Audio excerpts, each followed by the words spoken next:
अस्सलाम वालेकुम स्टूडेंट्स, आज हम सॉल्व करेंगे MCQs of DJ college second year zoology.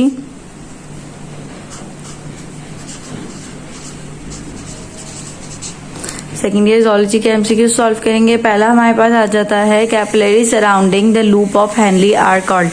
वो कैपिलरीज जो लूप ऑफ हेनली को सराउंड कर रही होती है उन्हें हम क्या कहते हैं? तो ये आपने याद रखना है कि जो लूप ऑफ हेनली को अराउंड सराउंड कर रही होती हैं उन्हें हम कहते हैं वासा रेक्टा। और जो capillaries proximal and distal tubule को कर रही होती है उसे हम कहते हैं क्या चीज?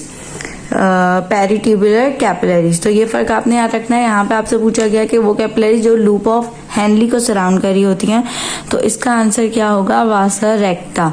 उसके बाद हमारे पास आ जाता है which one is not part of urea cycle.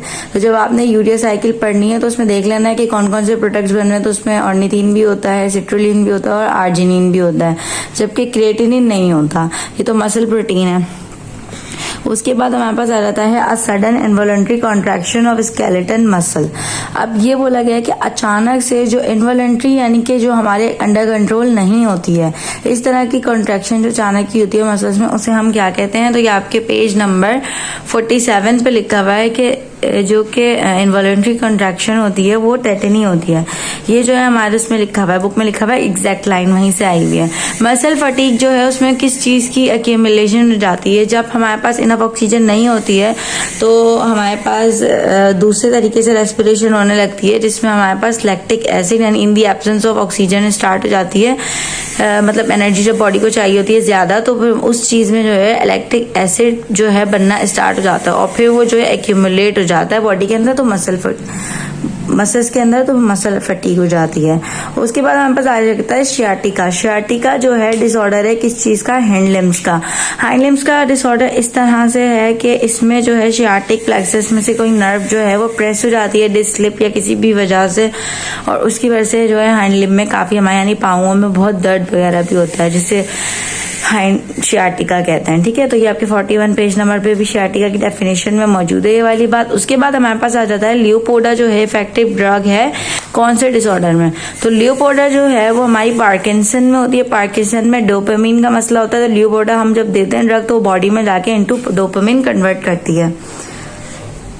तो ये जो है पार्किंसन डिजीज है इसका आंसर। के बाद नेक्स्ट हमारे पास आ जाता है कि एवरेज रेस्टिंग मेम्ब्रेन पोटेंशियल जो होता है वो -65 मिलीवोल्ट होता है। ये आपने याद रखना है, तो वैल्यू एग्जैक्ट याद करनी है अच्छे से। The number of pairs of spinal nerve in human. इंसान के अंदर नंबर ऑफ पेयर्स कितने होते हैं स्पाइनल नर्व के? पेयर्स मतलब कि जितने पेयर्स हैं टोटल उसकी डबल होंगी। तो 8 सर्वाइकल होते हैं, 12 थोरेसिक पेयर्स होते हैं, 5 pairs of lumbar, 5 pairs of sacral and 1 pair of coccygeal. ये अकॉर्डिंग टू रीजन्स डिवाइड किए गए हैं। ठीक है, तो इनको टोटल मिला के कितने बनते हैं? 31। ठीक है, तो total number of pairs of spinal nerves कितने होते हैं? 31। अच्छा, if it exhibits this type of reproduction, ये जो है ऑर्गेनिज्म कौन सी टाइप ऑफ रिप्रोडक्शन शो करते हैं? आपने याद रखना है ये एग्जिबिट करते हैं पार्थेनोजेनेसिस। ठीक है, उसके बाद हमारे पास आ जाता है कि कौन सा हार्मोन प्रोलैक्टिन के तौर पे भी यानी जाना जाता है या उसको प्रोलैक्टिन भी कहा जाता है। तो आपने याद रखना है जो ल्यूटोट्रोपिक हार्मोन होता है ना,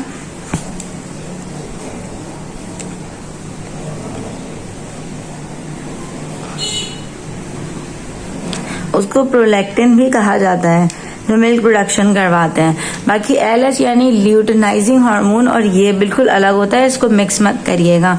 the egg of hen is. Egg of hen क्या होता है? आपके पेज नंबर 130 पे चैप्टर 5 में लिखा हुआ है कि egg of hen is polylecithal. It means it has enough quantity of yolk जो कि पूरी डेवलपमेंट करा दे ऑर्गेनिज्म की एग के अंदर ही। सेगमेंटेशन कैविटी को भी कहा जाता है। अब जो ब्लास्टोसिस्ट बनता है उसके अंदर एक कैविटी डेवलप हो जाती है जिसे हम कहते हैं ब्लास्टोसील या सेगमेंटेशन कैविटी। ये आपके पास पेज नंबर 131 पे लिखा हुआ है। The most common type of material pollution, non material pollution जो होता है वो एयर पॉल्यूशन होता है। आपके पेज नंबर 285 पे लिखा हुआ है। उसके बाद हमारे पास आ जाता है it is the human Vestige in the I.